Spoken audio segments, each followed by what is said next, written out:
సూర్యాపేట జిల్లా అనంతగిరి మండలం అమీనాబాద్లోని క్షుద్ర పూజల కలకలం. అర్ధరాత్రి ఓ పాడుబడిన ఇంట్లో క్షుద్ర పూజలు. నరసరావుపేట నుంచి మంత్రగాళ్లను తీసుకొచ్చిన పద్మ అనే మహిళ. రాత్రి పూజల పేరుతో పెద్ద పెద్ద శబ్దాలు, ఇంట్లో తవ్వకాలు చేసిన ఆనవాళ్లు. ఘటనా స్థలంలో నిమ్మకాయలు, పసుపు, కుంకుమ, తాయెత్తులు, అరటిపాళ్లతో పాటు ఇతర పూజా సామాగ్రి. అక్కడి వాతావరణం అంతా చూసి వణికిపోతున్న గ్రామస్తులు. సూర్యాపేట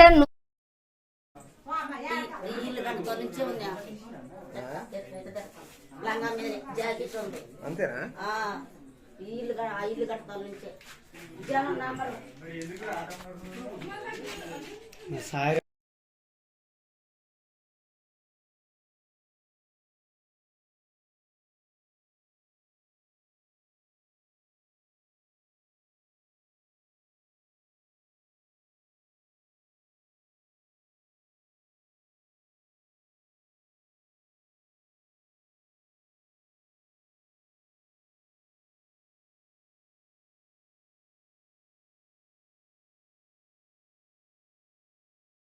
అది ఎక్కడో తీసిరని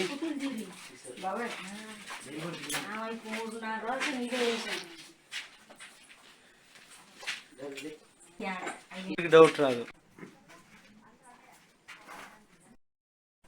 అది ఎక్కడో తీసిరని డౌట్ రాదు.